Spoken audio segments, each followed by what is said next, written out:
Ayan po mga idol, oh. Aakyat po kami sa taas. Punta kami ng Dolomite Sandwich. Parang kamukha ko si Carlos Yulo. Di joke lang oh, mga idol. Wala tayong binatbat doon. Grabe, pati po dito sa may taas ng footbridge kanina, ang dami mga mainstream media dito nag-aantabay. Kay Kaloy.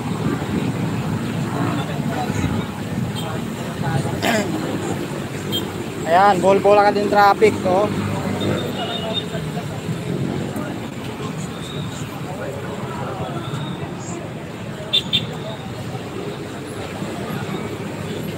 Hinabol talaga ng mga kabataan. Pati rin po mga vlogger, umabol din. Umabol din yung mga mainstream media. Mainstream media, umabol din. Umabol din sila. Lumabas sila sa longga nila. Grabe. So, papasok po kami sa Dolomite Sandwich. Nandito daw si Kaloy.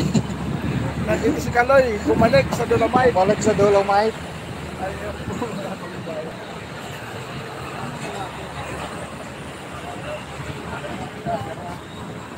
Ay, Idol Kaloy.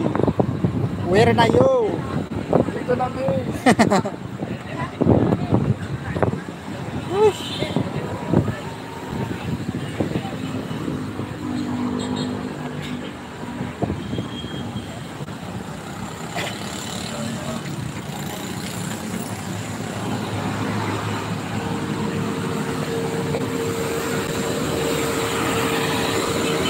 Alam niyo mga kaibigan.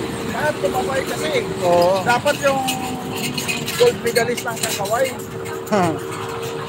Napakasaya no pag maraming mga Pilipino nakakakuha ng gold medalist na no sa mga Olympic. Yan si Kaloy pa lang mga idol no. So paano po kung marami sa ating mga athlete. Nakita ko lang nandun sa screen kanina magtindi. Yan ang Nandoon yung sa taas ng truck.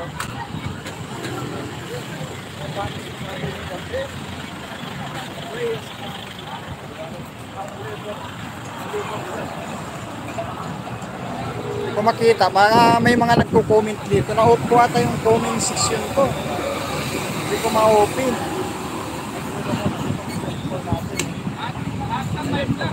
Walang nag-comment ata oh. Hindi ko ma-open. ha? Sige. Na-off ko ata yung comment section ko. Hindi ko ma-open.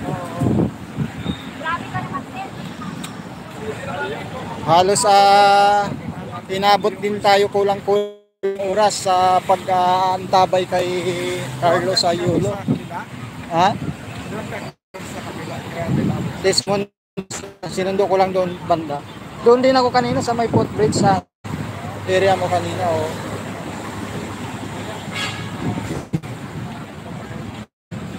Ayan, tuloy-tuloy pang ating live update at dito tayo ngayon sa Manila Dolomite Sandwich. Okay, so hindi ko alam kung may nag-comment pa dito. Hindi ko ma-open yung comment section.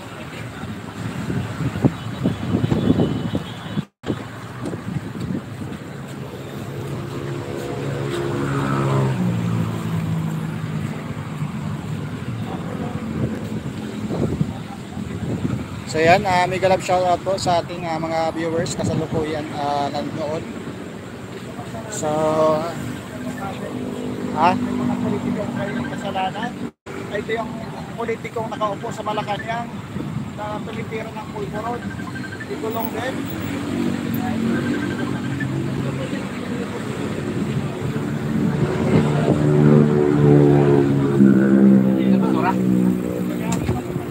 ayan, papasok lang tayo sa kabayan.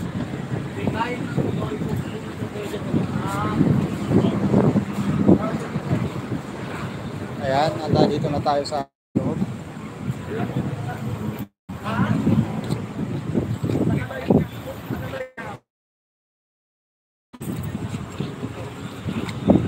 So, dito tayo sa pinakamagandang resort dito sa ating Metro Maynila. Sa mga oras na ito, ito yung sitwasyon po dito mga kabayan, no?